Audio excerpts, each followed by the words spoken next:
Bueno, muy bien, muy buenas tardes de nueva cuenta. Muy bienvenidas a Pacífico Universidad. Pacífico Universidad es una institución dedicada en educación para adultos.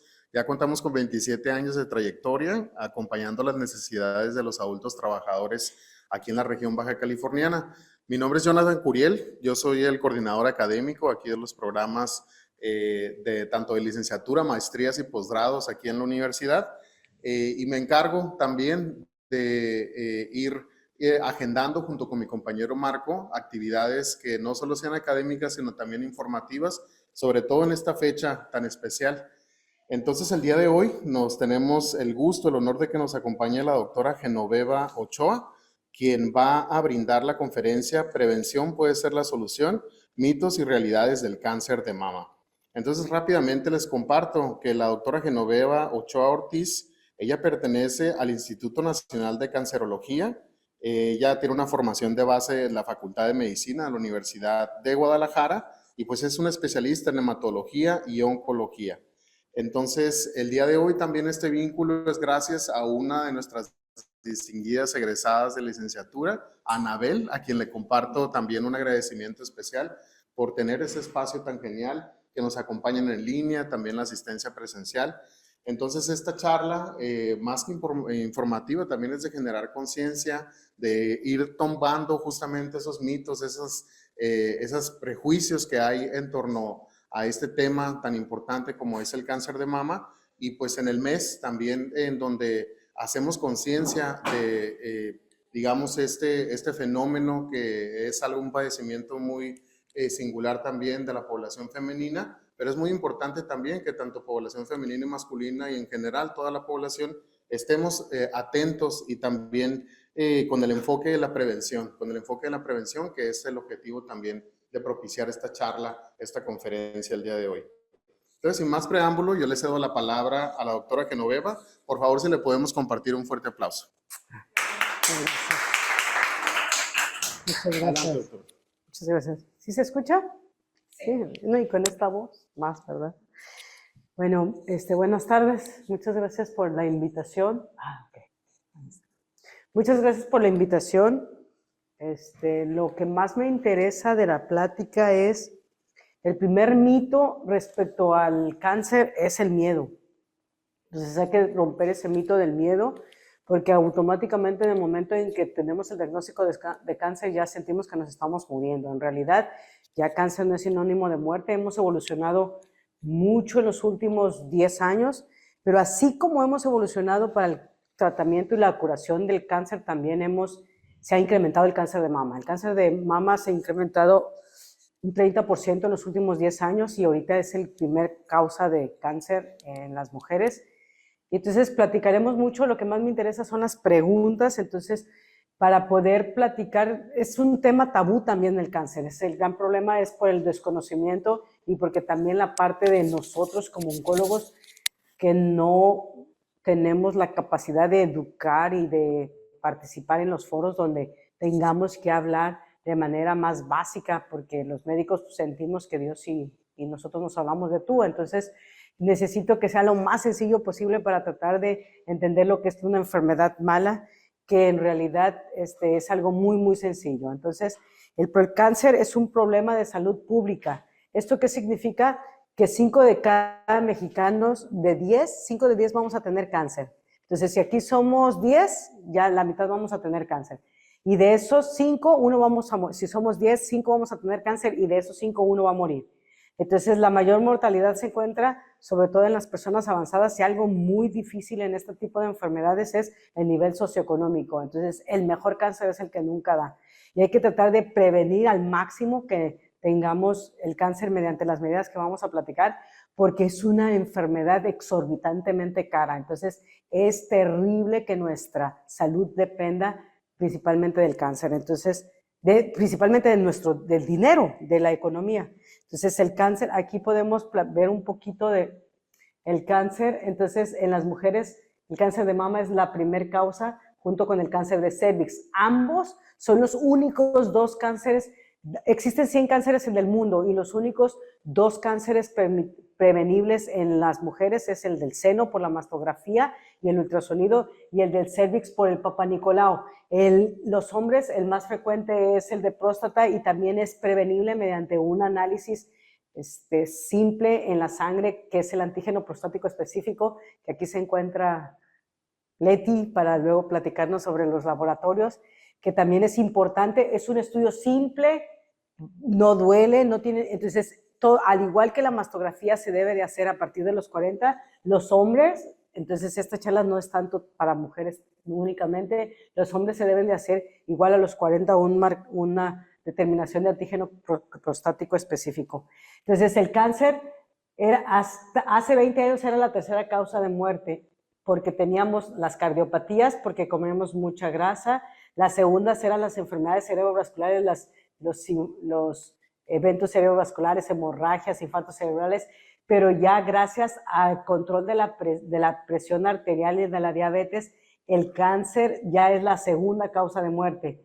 Y en el 2030 va a ser la primera causa de muerte gracias a que tenemos más conciencia con la parte de las cardiopatías. Entonces, el cáncer está incrementando, cada día vamos a ver más cánceres. ¿Y qué es el cáncer?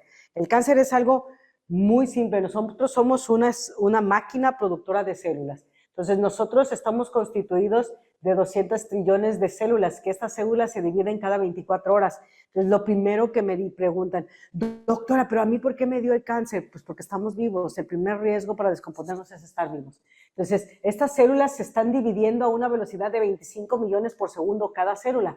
Nosotros, gracias a que se realizó el mapeo del código genético, sabemos que tenemos 30,000 genes que son los que se encargan de darnos los fenotipos para poder definir nuestra voz, nuestras características físicas. Pero cualquier mutación de una sola letra de nuestro código genético nos altera la expresión de esa célula y prácticamente una célula de ser normal se transforma en mala. A ver, ¿y qué significa transformarse en mala? Bueno, esa transformación en mala de una célula está dada porque nosotros nos exponemos a los carcinogénicos.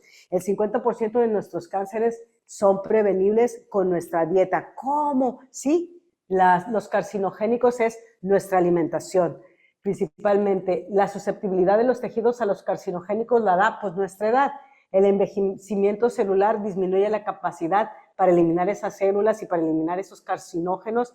Se van acumulando en nuestro código genético y esa disminución de la eliminación de los carcinógenos propios de la división celular y de la función, propios de exponernos a consumir carcinogénicos. Ahorita vamos a ver cuáles son los que podemos eliminar. Y la disminución de la capacidad por la edad para que nuestro DNA se repare nos ayuda a que esta célula de ser normal y que tenga una vida de un mes, porque nuestras células nacen, se dividen, tienen una vida de un mes y luego se eliminan. Cuando tienen todas estas alteraciones genéticas, esa célula ya no es capaz de eliminarse y entonces va a producir células con características que ahorita describiremos, que son finalmente la neoplasia. La desnutrición, ¿qué significa desnutrición? Que no consumimos vegetales verdes, nos genera una deficiencia inmunológica. ¿Y qué es el sistema inmunológico? El sistema inmunológico es un policía que nosotros tenemos. Como fábrica de células, nosotros tenemos un policía que se encarga de ser el controlador de calidad. Cuando ve una célula que está chueca, inmediatamente la elimina, pero al tener a nuestros policías o corrompidos o deficientes que no pueden correr detrás de la célula neoplásica, entonces eso nos genera un factor de riesgo. Entonces aquí ya podemos ver que la expresión normal de las células, yo creo que sí yo no veo el cursor.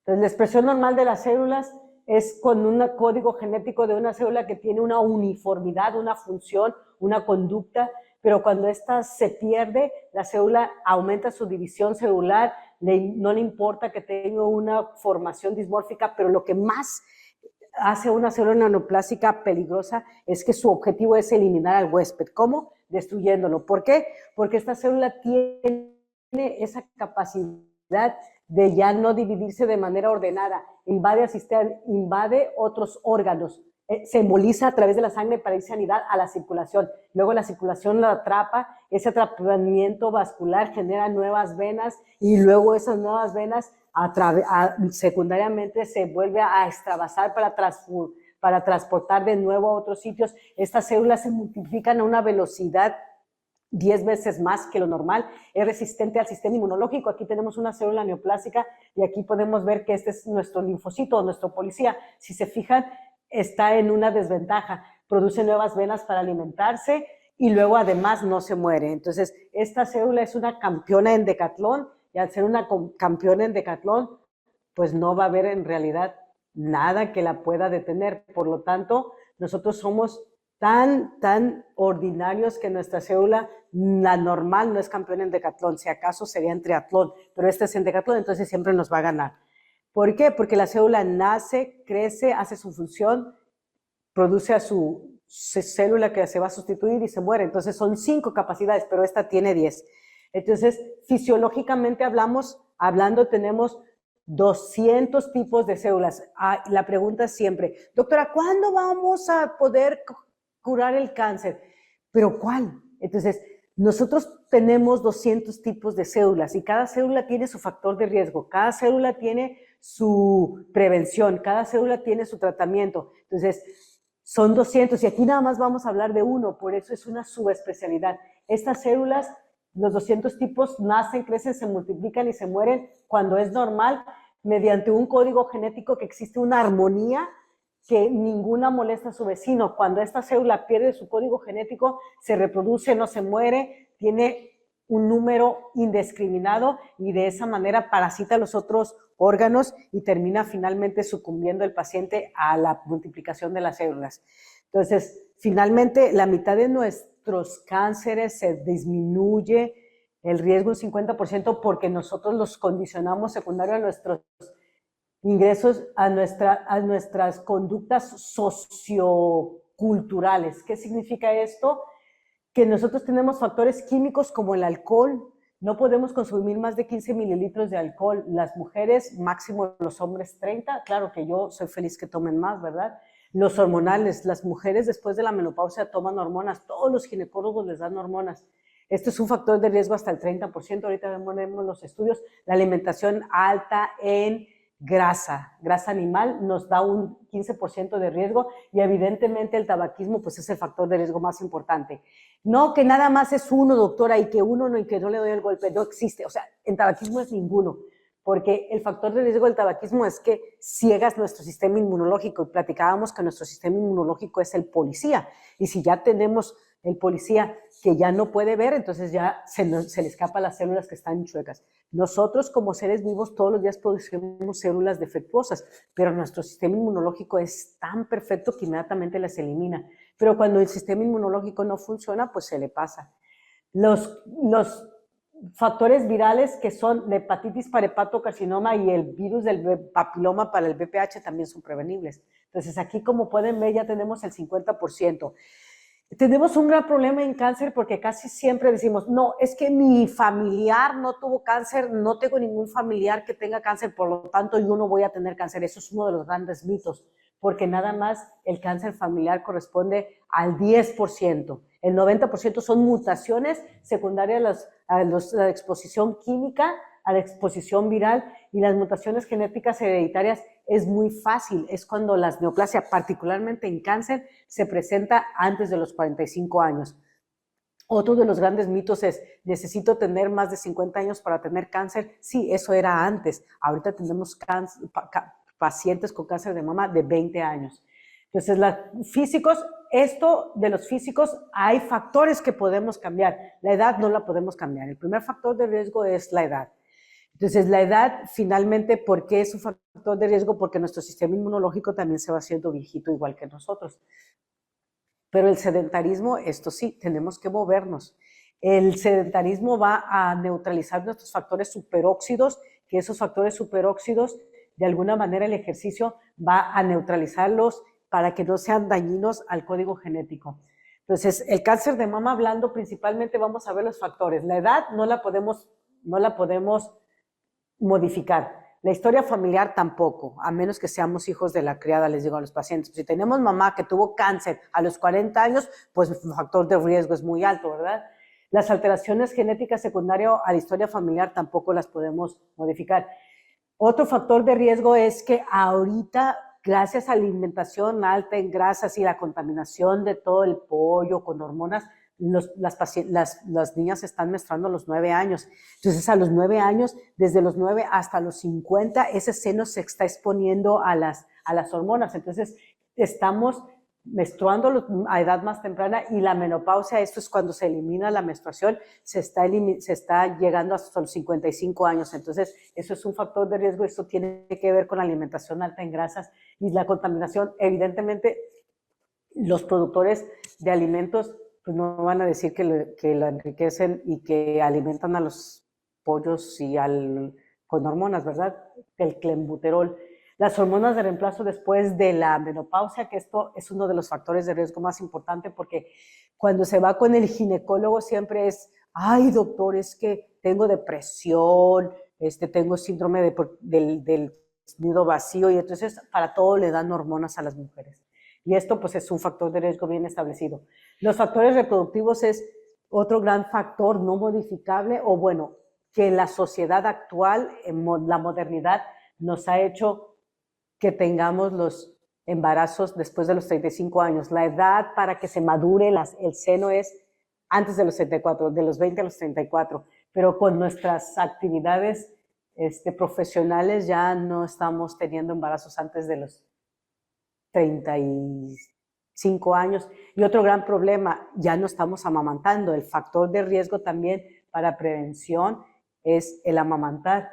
Y la obesidad, porque la grasa se transforma en hormonas y las hormonas siguen siendo el factor de riesgo más importante, exponen al seno. Y bueno, el alcohol y el fumar, que finalmente esto prácticamente es uno de los factores más importantes y que no los tomamos en cuenta. Entonces, estos ya los sigo. Ok, entonces, el 50% para el cáncer familiar es si el 50% de las pacientes con cáncer de mama deben de tener alguna historia familiar. Si bien apenas sabemos el 10% que es el heredado, pero la mutación genética familiar es, si yo tengo un familiar, necesito que todos sepan que tuvo cáncer. ¿Por qué? Porque es un tema tabú. Por alguna razón desconocida, no se habla de los que padecen la enfermedad porque sentimos que estamos malditos y entonces es como un secreto. En realidad no, todos debemos de saber, porque un antecedente familiar es muy diferente cuando llegan con el clínico o con nosotros. Si yo tengo un antecedente familiar, cualquier nódulo es susceptible de que se tenga que biopsiar, porque no es igual a una pesquisa normal de los estudios así donde son las mastografías que tengan algunos cambios considerados como benignos. Cuando se tiene el antecedente familiar no puede haber ningún nódulo benigno. ¿Por qué? Porque esto nos tiene que poner como lupa y un foco amarillo. Del 10 al 20% de las mujeres van a tener a un familiar que tuvo cáncer de mama paterno-materno. Cuando es materno es el 50%, cuando es paterno es un 20%. ¿Por qué? Porque de todas maneras los papás les regalan para la formación de un nuevo bebé femenino su X, y es donde está el código genético alterado. Y el 5% del cáncer es hereditario, como ya habíamos platicado. Entonces, el factor de riesgo de la edad, que finalmente no es modificable, es cuando uno tiene 35 años, el riesgo de tener cáncer es 1 en 228. Pero si ya tenemos 55 años, es 1, si se fijan, ya tenemos 100 veces más, 1 en 24. Entonces, la edad es a los 50 años, nos viene la menopausia. Y si la naturaleza hubiera necesitado tener hormonas durante más tiempo, no lo hubiéramos tenido. Entonces, cuando nosotros queremos modificar la naturaleza se encarga de ponernos un espejo. No hay que tomar hormonas porque el riesgo más importante en la menopausia pues es la edad. Y damos hormonas y entonces incrementamos ese riesgo. Entonces aquí ya platicábamos de que las pacientes están exponiéndose a las hormonas anticonceptivas a partir de los 12, porque nuestra vida sexual también ha cambiado. Se exponen ya tienen vida sexual activa a partir de los 12 años y ya utilizan anticonceptivos. Y entonces, cuando todavía ni siquiera está maduro el seno, y entonces ya está expuesto, y si el factor de riesgo más importante son las hormonas, pues esto es un factor de riesgo. Por eso el cáncer de mama en los últimos 10 años se ha incrementado, el 30% de cáncer. Exposición hormonal, cada año que yo me expongo a las hormonas se aumenta un 4%, y el primer parto, aquí ya lo platicamos, que disminuye el riesgo. Evidentemente, al tener más partos y amamantar, tengo menos riesgo. No con esto voy a decirles que se pongan a tener más de 3 hijos, ¿verdad? No. Entonces, este es un estudio donde se vio qué es lo que más importa de la plática, las hormonas después de la menopausia. A partir de los 80s, apareció justamente la terapia de reemplazo hormonal después de la menopausia, porque Wyatt, que es el productor de las hormonas, se repitió 1000 veces que las hormonas después de la menopausia servían para la osteoporosis, eso es verdad, pero mejoraba la memoria, protegía el corazón, nos ayudaba para el apetito sexual y mejoraba así como el jugo noni que cura todos los cánceres.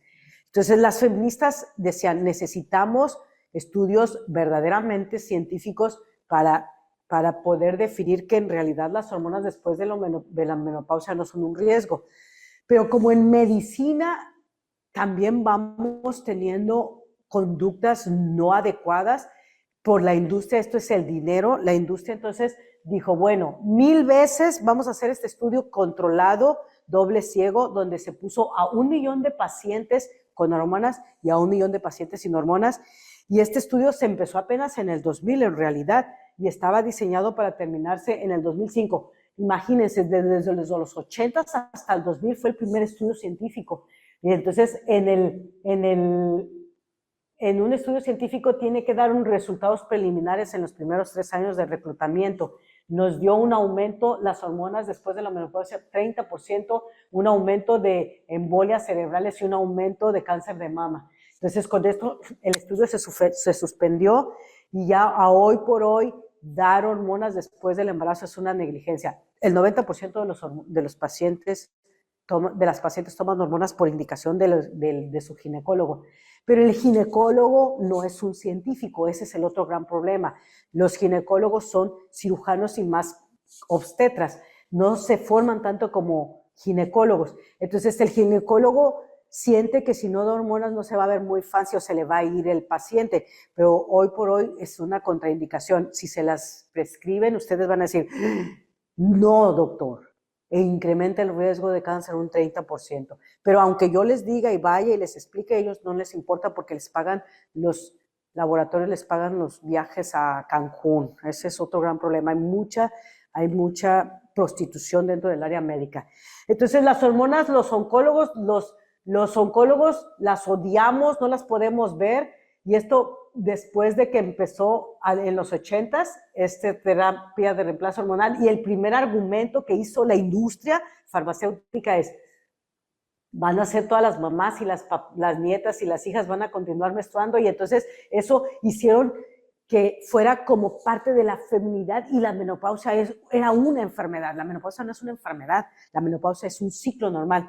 Y entonces el argumento y el eslogan publicitario es, volvemos otra vez, hay que estar durante toda tu vida joven y sexy, y luego ya no te vas otro gran mito es, las hormonas no te van a hacer que te hagas viejita, porque bueno, entonces ya esa es ya parte de explotar algo que es un argumento banal, que es pues las arrugas, ¿no? Entonces, de hacernos viejitas no nos vamos a morir, pero del cáncer sí. Entonces, ese es un factor de riesgo. Gracias a los feministas se hicieron estas investigaciones, y hoy por hoy ya no podemos tomar hormonas después de la menopausia. Y aquí tenemos la obesidad. La obesidad es uno de los factores de riesgo, porque la obesidad aumenta los niveles de estrógenos, y luego los estrógenos aumentan una leptina, y esa leptina es una hormona que también estimula el ducto del seno, y aquí podemos ver, bien sencillo, los japoneses no comen carne. La incidencia de Japón, vean qué bajita es, pero los suizos y los europeos y los estadounidenses, 200 veces más. Entonces, con esta epidemiología nos podemos dar cuenta que las carnes rojas es un factor de riesgo, porque las carnes rojas tienen grasa, y la grasa da origen a la obesidad. Y la obesidad, secundario a que no nos movemos y no hacemos ejercicio, entonces ese es el otro factor de riesgo. Y luego el fumar, porque el fumar ya no nada más da cáncer en el pulmón, porque luego nada más estoy previniendo el cáncer de pulmón. No, también genera cáncer porque tenemos aproximadamente 3,000 sustancias, y de esas 3,000 sustancias hay 30 carcinogénicos ya establecidos para poder hacer que el tabaquismo fuera un factor de riesgo. Se tuvo que batallar una mediana de 40 años porque en la FDA se corrompía a los diputados. Entonces, para poderle poner a la cajita, es un factor de riesgo, primero puede causar, luego es un factor de riesgo, y para poder, tenemos apenas en el 2000, poner es causa de cáncer, porque el tabaquismo duerme el sistema inmunológico. Entonces, ha sido una lucha también la industria. Philip Morris ha pagado mucho dinero, igual que Monsanto, para lo de la alimentación. Entonces, la industria tabacalera es la información con el riesgo de cáncer. ¿Qué hace la industria tabacalera para poder sujetar y hacer que se prendan del tabaquismo? Patrocina eventos deportivos. Qué paradójico, ¿no? Pero hay un gran problema. No nos muestran nada más al caballero de Vengan al Mundo Marlboro, pero ese Vengan al Mundo Marlboro nos lo deben demostrar cuando tuvo cáncer de pulmón y que falleció. Eso no nos lo mostraron, ¿verdad?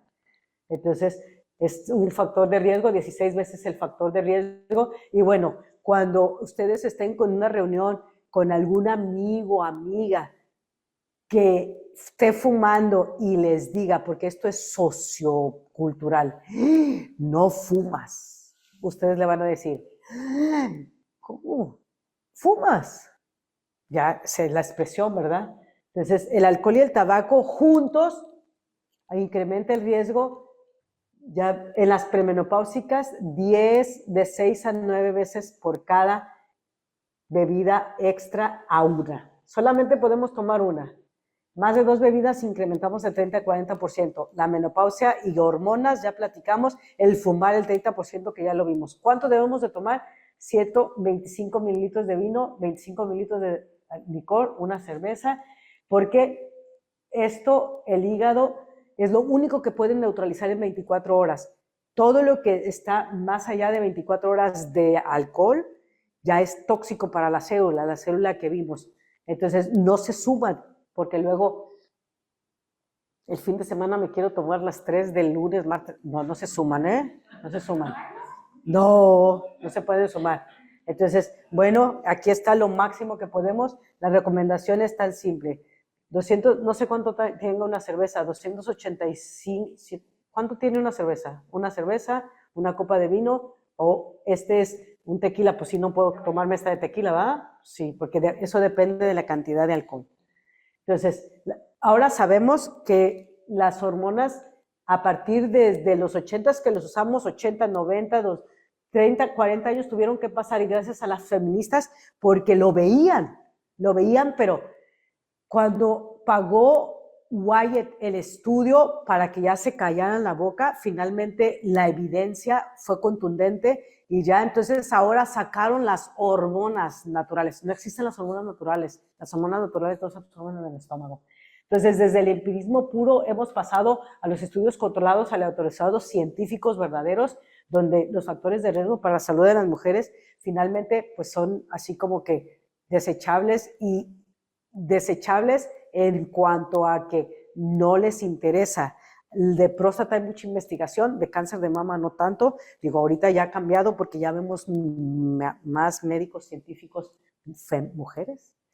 Entonces, este estudio vino a romper el paradigma de que las hormonas eran indefinidas y vino a definir que la conducta de hormonas después de la menopausia no puede ser ilimitada, porque les daban las hormonas a los 50 años y pasaban 60, 70, y entonces es bien importante que la menopausia no es, las hormonas, si bien sí se pueden utilizar, pero de manera limitada y hay que seleccionar bien a la paciente. Entonces, esto fue lo que vino a romper los mitos. No es cardioprotectora las hormonas, no mejora la memoria, no retrasan el Alzheimer, sí incrementan el cáncer de mama, porque aquí los de Wyatt decían que no es ansiolítico, hay otros ansiolíticos que no tienen riesgo, no incrementa el apetito sexual, esto tiene que ver con el cerebro, sí mejora la osteoporosis, pero hoy por hoy ya tenemos otros medicamentos, y además decían que no, que era cardioprotector, al contrario, incrementó hasta un 30% los trombos pulmonares, los embolias cerebrales y los infartos.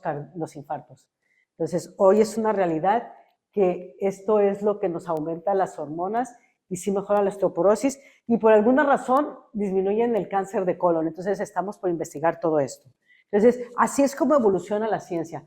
Entonces, para fines prácticos, la prevención en el cáncer de mama hay que limitar la ingesta de grasa animal. Necesitamos consumir carnes rojas una vez a la semana, nada más. Eso es lo máximo que podemos consumir, aunque queramos comernos la hamburguesa 3 veces a la semana, ¿no? Para cáncer de mama, para colon y ovario. Hay que hacer ejercicio por lo menos 30 minutos. Eso disminuye nuestro riesgo de cáncer de mama, colon y ovario. Y ya platicamos que limitar la ingesta de alcohol para cáncer de mama. En Celix es porque al sistema inmunológico lo debilita y entonces un virus de no ser cardiogénico, oncogénico se transforma en virus oncogénico para colon y pulmón, que ya platicamos. Y la aspirina previene el cáncer de colon. Esto se acaba la aspirina Protec, se acaba de salir la investigación que duró aproximadamente 40 años, porque las investigaciones no son rápidas, es muy complicado, sobre todo en tratamientos de prevención. Entonces, ahorita pues nosotros decidimos si nos quedamos viendo la tele, no nos ponemos a comer potato chips y no consumimos verduras y luego nos exponemos al sol sin protegernos. El cáncer, el melanoma también se incrementó, hay que usar protección solar.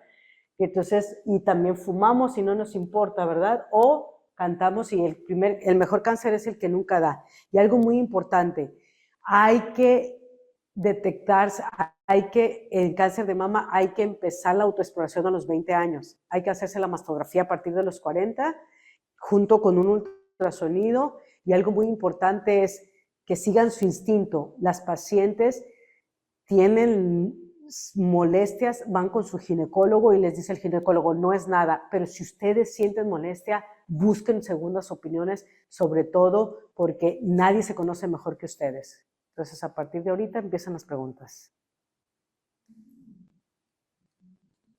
Doctora, ¿dice que no existen las hormonas naturales? No. A mí me recetó tuve poliposis. Para que escuchen el libro. Gracias. Bueno, es una historia larga, ¿no? Pero bueno, el doctor, mi ginecólogo, cuando yo empecé a los 40 años con síntomas de menopausia, y fui con él y inmediatamente, como dice usted, inmediatamente me dijo que necesitaba reemplazo hormonal. Dije, no, a mí déjeme como estoy, le dije. Yo ya cumplí, yo para lo que quería, ya parí, ya tuve 3 hijos, 3 años los amamanté a cada uno, yo ya no necesito, déjeme como estoy. No, no te la vas a acabar, yo sé, es cambios de humor y un montón de cosas. Entonces él me dijo que, pues que era lo recomendable, el reemplazo hormonal, pero yo me negué, le dije, no, déjeme a ver hasta dónde aguanto. Si siento que no puedo más, pues voy a venir con usted y pues ni modo, ¿no? A los 3 años, pues la verdad ya no podía. Y fui con él, pero yo seguía terca que yo no quería reemplazo hormonal. Ajá. Y le dije, dame opciones. Le dije, dime qué hacer, ya voy a hacer ejercicio. O sea, ya estaba haciendo lo que yo consideraba lógico, ¿verdad? Y me dijo, hay unas hormonas que son fitoestrógenos, me dijo, búscalas, me dice, pues a ver si lo encuentras en Walmart, pero son fitoestrógenos, no busques que tengan soya, porque los que tienen soya traen precursores de cáncer de mama. Pues total que me encontré una de una marca por ahí, de esas que te venden por catálogo. Las compré, algo Goji, Black Goji, algo así se llamaba. Las compré, me tomaba una diaria. Fue una maravilla. Pero ya después dije, pues ya me acabé el bote y pues yo sigo, o sea, va a ser para toda la vida, lo voy a tener que tomar. Y la suspendí, dije, no, pues ahora regreso otra vez, ¿verdad? O sea, a autogestionar mis síntomas. Y lo suspendí, yo creo que lo tomé como unos 6 meses. A lo de los 40 años y el año pasado, en el 2024, en febrero del 2024, me diagnosticaron. Yo ya me había hecho la mamografía en noviembre del 23 y en febrero del 24, por una casualidad de la vida, fui a visitar a una de mis hermanas a Estados Unidos y me dijo, mañana van a ir a hacernos exámenes a todas, vámonos. No, ya me lo hice en noviembre, yo todo salí bien. Ándale, acompáñame, me da pena, no quiero ir sola. Acompañé y ahí me diagnosticaron. Y voy corriendo con el doctor, tú me dijiste que no tenía nada y me dijiste que estaba bien. Me dice, pues es que yo aquí tengo tu resultado y estabas bien. Y el doctor de aquí me dijo, el mismo de aquí me dijo, yo ya te hice el ultrasonido y estás bien, no tienes nada, yo no tengo ningún hallazgo. Y voy corriendo con el del otro lado. Dice mi doctor de Tijuana que no tengo nada. Y ya pues me mandó a hacer un estudio y más cosas. Me dijo, pues sí, sí lo tienes y te voy a hacer una biopsia. Me biopsió y pues efectivamente sí, pero era una parte muy pequeña. Me dijo, eres mi mejor diagnóstico en toda mi vida, me dijo. Pero para esto yo 2 días antes de hacerme el examen con mi hermana le dije, fíjate que sentí como un hilito de electricidad de aquí para abajo. Le dije, salí normal. Y pues me dijo, pues acompáñame, ándale, vamos. Entonces a mí me daba miedo volverme a hacer la mamografía, pues es muy molesto, por ejemplo, voy a ir. Entonces, así fue, como dice usted, atiendan sus instintos, hay que atender los instintos. Sí, el instinto es el que Definitivo, las va a porque salvar. nadie te va a conocer mejor No, que tú. nadie las va a conocer. Y tú sabes cómo funcionan. El hecho de que la menopausia a mí me ha llegado a los 40 años, pero pues también mis 3 hijos los tuve antes de los 35 años, los amamanté 3 años a cada uno, hacía ejercicio, yo era atleta antes, bueno, no se nota, ¿verdad? Pero era atleta antes, siempre acostumbraba a hacer ejercicio, trataba de ser muy disciplinada con mis alimentos, nunca he tomado hormonas ni como anticonceptivo, y nada más me dio. Porque así de simple. no sabemos todavía tu código genético. Pero las hormonas esas, fitoestrógeno, existen y sí No funcionan. sirven, no sirven para nada. Pues. El factor de riesgo es tu posición genética. O sea, es un factor protector la amamantada, es un factor protector tener los niños antes de los 35 años, pero no es una patente de corso como que ya con esto yo ya no voy a tener. Blindada. No. Pues me saqué la lotería. El hecho de estar vivos es el primer factor de riesgo. Sí, pero me hace mucho sentido y muchas gracias por mencionarlo, porque si algo yo les puedo decir a mis amigas, a mis hermanas y a la gente, las mujeres que yo conozco es, nadie te conoce mejor que tú. Sí. Nadie puede decirte si lo tienes o no lo tienes, porque el instinto, nosotros en el fondo, aquí tenemos algo que es como entraña que te avisa que algo no está correcto. Sí, y el otro gran problema es que los ginecólogos cuando tienes el cáncer se deshacen de ti. No, ¿Quién te va a decir todo? El oncólogo. Yo le digo a mis pacientes, ese es el gran problema. Si ellos lo siguieran, tendrían más cuidado, porque el 50% de mis pacientes, el ginecólogo les dijo que no tenía nada. Y nosotros en México tenemos un gran problema. Nuestras etapas clínicas para el diagnóstico es porque el paciente ya se siente un tumor y la detección temprana, entre más pequeñito es un tumor, más porcentaje de curación. Ya cuando se lo siente la paciente ya tiene por lo menos 2 centímetros. Yo nunca me lo he sentido. Exacto, porque es menor, porque por eso ese es el estudio de pesquisa con la tomografía antes de que se sienta. Eso es antes de que lo sienta la paciente. Cuando se siente es 2 centímetros.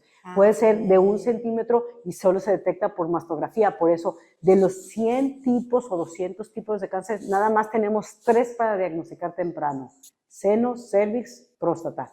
97 nos va a sorprender sin darnos cuenta. Me dijo que era del tamaño de una lenteja.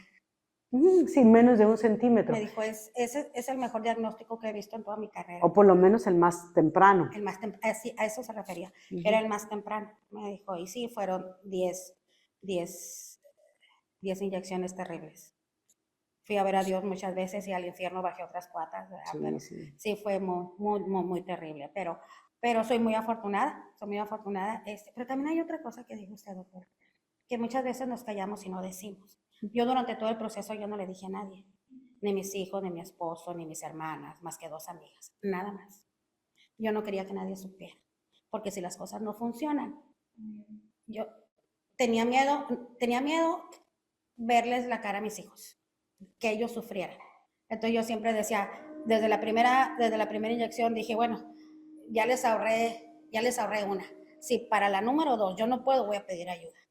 ¿Verdad? Pero cuando iba en la número 2 dije yo, ay, bendito sea Dios, ya nada más faltan 8. Si para la número 7 yo sola me iba dando ánimos, no puedo, les voy a pedir ayuda y les voy a tener que decir, ¿verdad? O sea, fue tremendo. Siempre me iba a vomitar el carro, buscaba el patio, voy a sacar a los perros a pasear y ahí me quedaba en una esquina.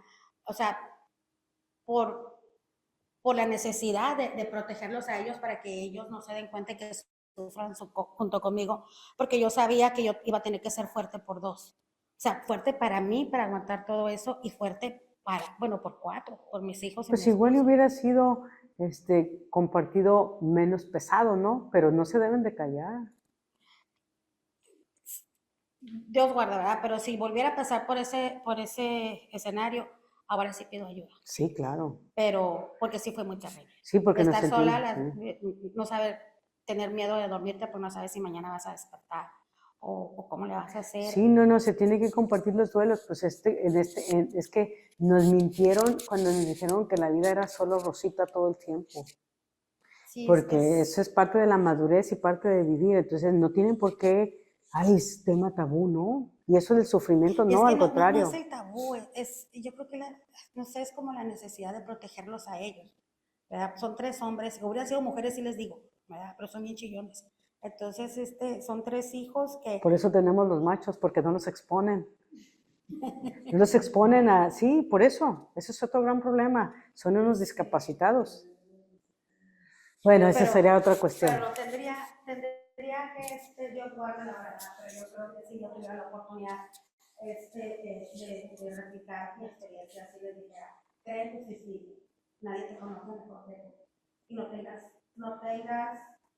sientas la responsabilidad de proteger a los demás. No. De un dolor. Tienes que ser responsable primero de ti y reconocer también que tenemos límites y saber que no tengo ninguna necesidad de llegar al límite y todavía exponerme a mí misma al dolor, al duelo, a los miedos, a las inseguridades. Porque es un factor de riesgo para recaer todos esos factores. Sí, pero entonces no sirven. No. Y si dicen que no tienen hormonas, como son tratamientos no regulados, tienen hormonas, por supuesto, porque son de venta libre. Los encontraron en el Walmart. ¿Quién audita el contenido? Nadie. ¿Qué tienen? Lo que quieran que tengan.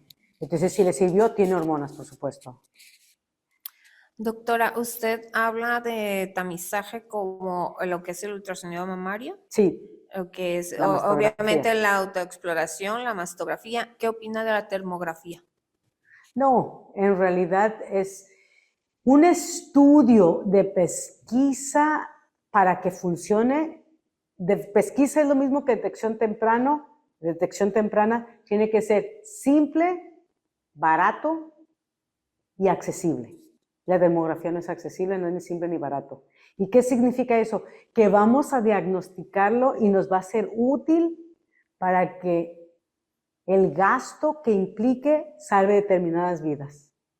No está incluido dentro de los estudios de pesquisa la termografía, porque no es ni simple ni barato, ni tampoco ha demostrado más que la mastografía para detectar el cáncer. Ok, gracias.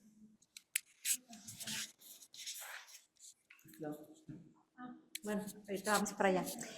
Por ejemplo, en el caso de ella, que son sus hijos varones, y ellos llegan a tener hijas, mi duda es si ¿se toma como antecedentes de cáncer de mama también la parte del papá o solamente de la mamá? No, también del cáncer de la mama. Si lo tuvo antes de los 40, se tiene que hacer la mutación genética. No sé si supieron lo del fenómeno Angelina Jolie.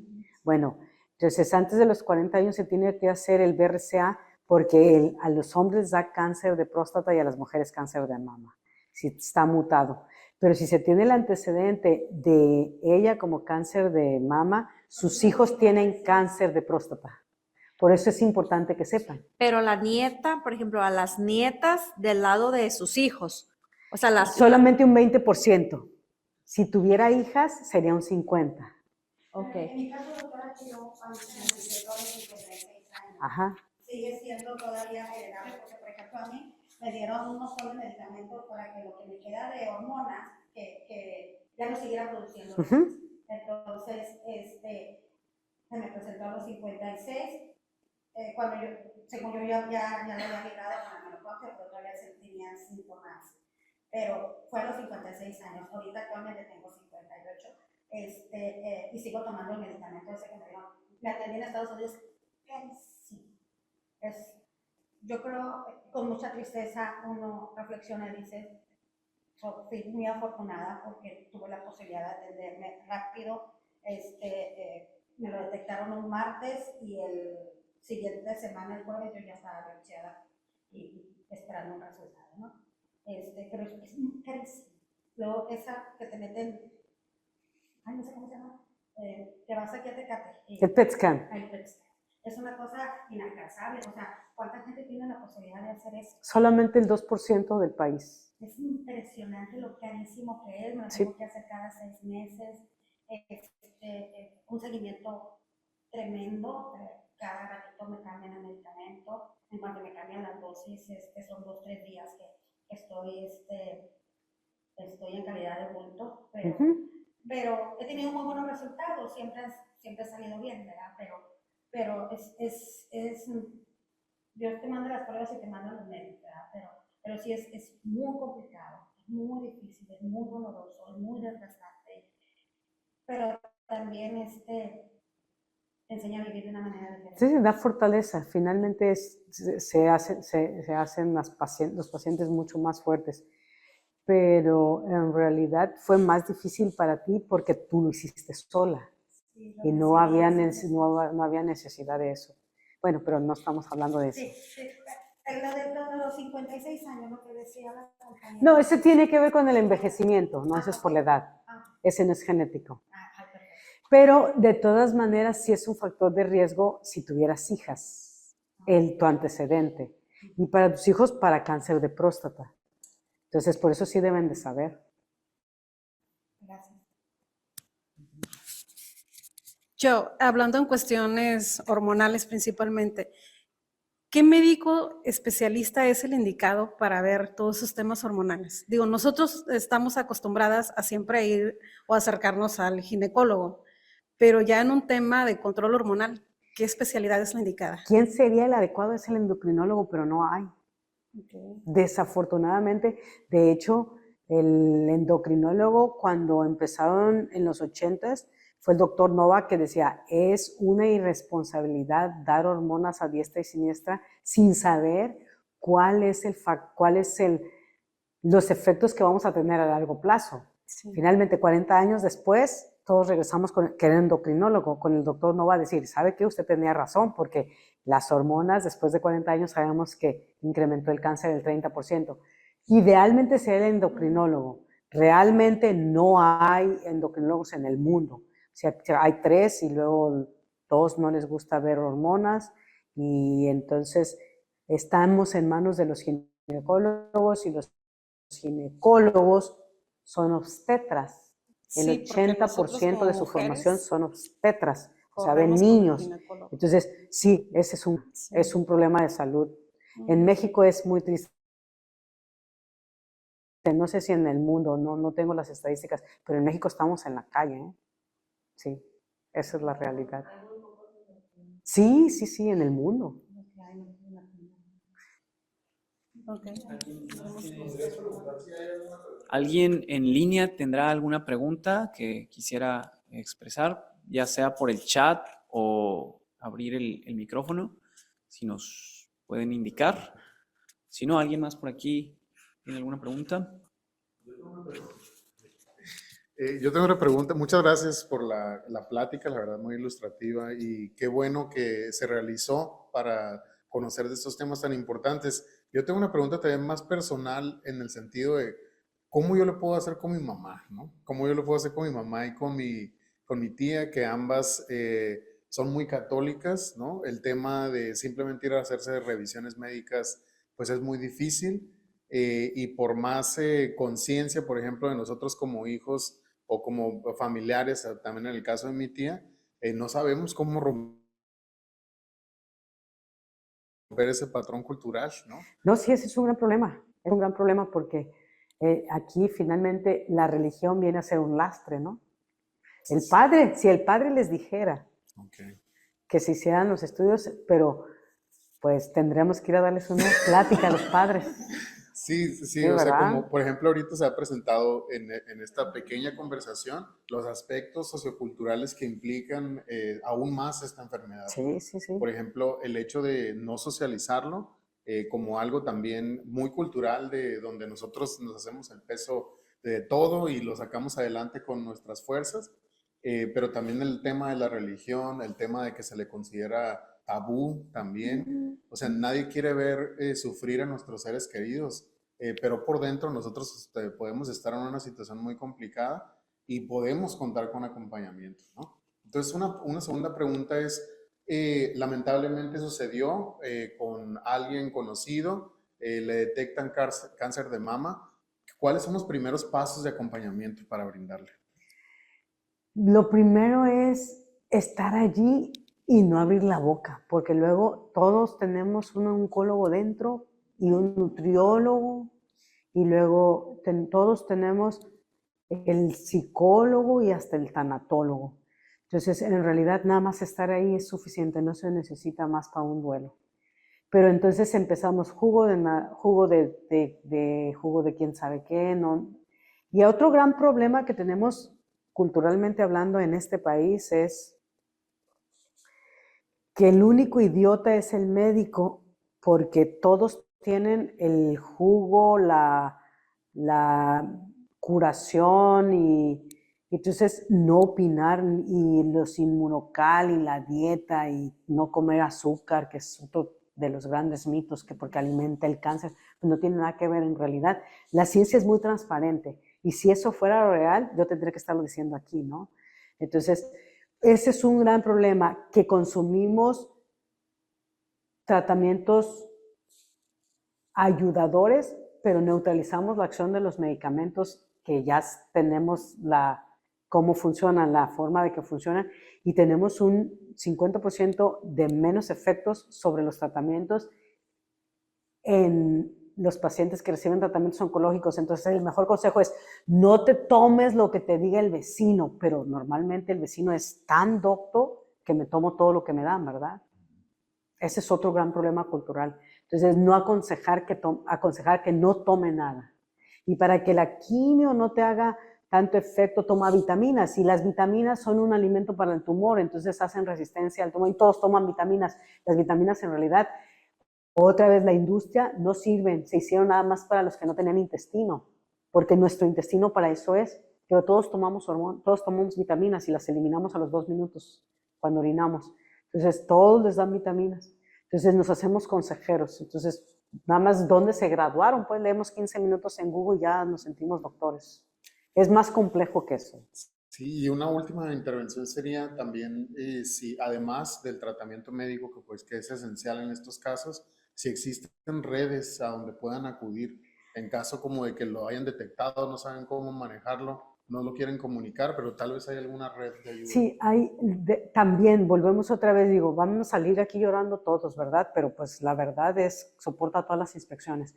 Las fundaciones en este país no sirven más que para saquear. Entonces, en realidad no hay fuera de tu familia. Porque te van a... Y ahí también hay otro gran problema. Hay personas que tienen personalidad para ir a redes y hay a los lugares de fundaciones, su apoyo, expresar su enfermedad y hay personas que psicoemocionalmente no pueden. Entonces, ¿qué es lo mejor? Lo que el paciente diga, no lo que porque llegan mis pacientes, oiga, es que mi esposo quiere que vaya al grupo adelante para que me ayuden, pero yo no tengo ganas, el marido no manda. Entonces ya de repente los tratamos como discapacitados, pero no, el que toma las decisiones es el paciente y respetarlo sobre todo, que eso es lo más importante. Muchas gracias.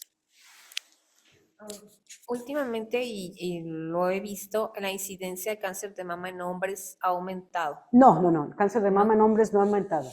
El cáncer de mama en hombres no es frecuente. De 100 mujeres hay un hombre. En cáncer no. El que ha aumentado es el de mujeres, el 30%. Y en los hombres, ¿qué es lo primordial que deben de hacer para o sea, ¿a qué médico tienen que acudir igual? También tienen que ir con el ginecólogo y con el oncólogo. El problema es que nunca va a ir con un ginecólogo el hombre, ¿va? El gran problema con el cáncer de hombre es que se muere el 90%. ¿Por qué? Porque como los hombres no tienen seno, asumen que no van a tener, pero sí hay cáncer de mama en seno. Digo, de mama en hombres. Sí.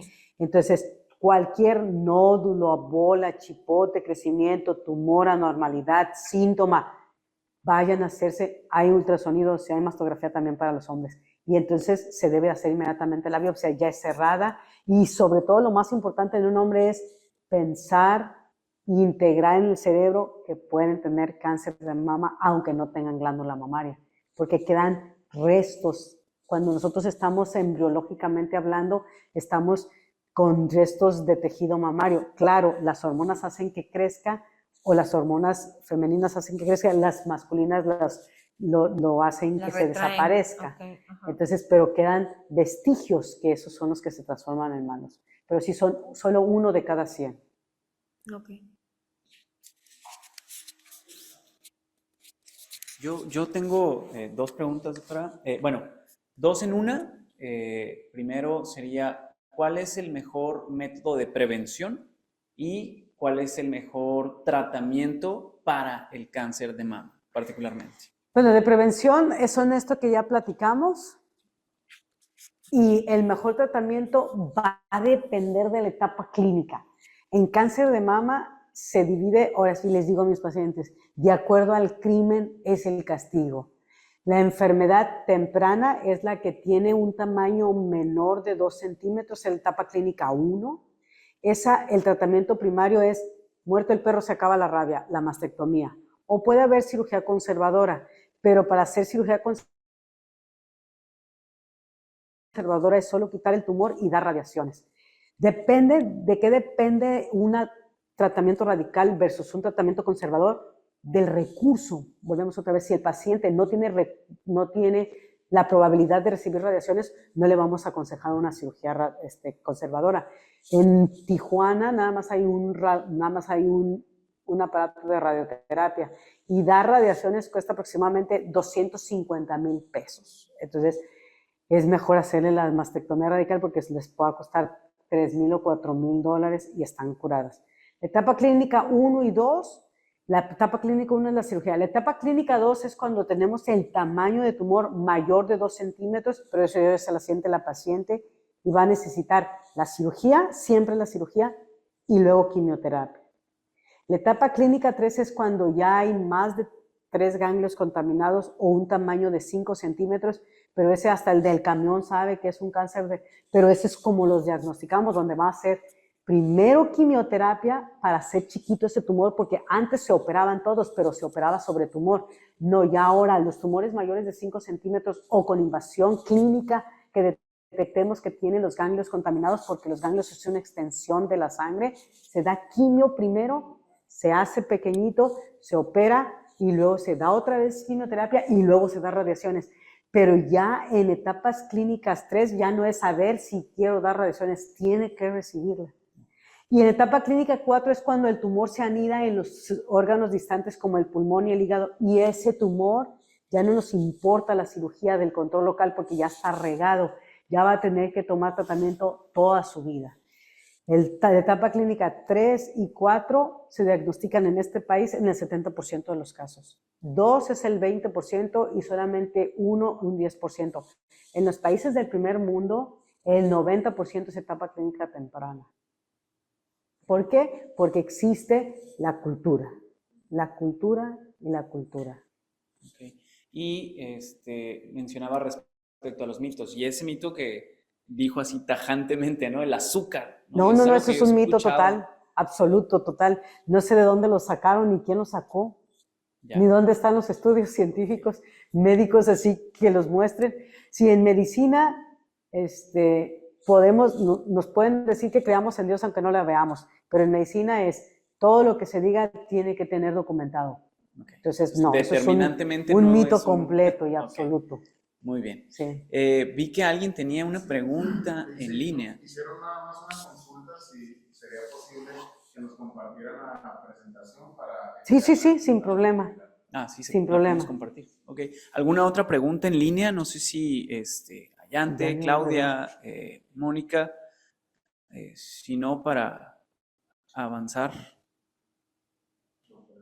Ok, parece que no. Entonces damos el uso de la voz al doctor Jonathan Curiel. Muy bien, muchas gracias. Pues primeramente, brindarle un fuerte aplauso por esta plática.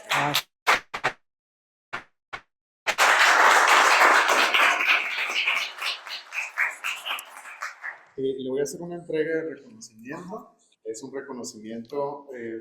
Aquí están dando sus aplausos también en línea. Le voy a dar la lectura. Dice: Educación Superior del Pacífico, a la doctora Genoveva Ochoa Ortiz, por su valiosa aportación con la conferencia Prevención puede ser la solución, mitos y realidades del cáncer de mama, llevada a cabo en Pacífico Universidad en el marco del Día de la Lucha contra el Cáncer de Mama. Lo firma nuestro director, el maestro Marco León Manjarres, director general de Educación Superior del Pacífico, Tijuana, Baja California, México, a 21 de octubre de 2025. Si me permite una fotografía también, doctora.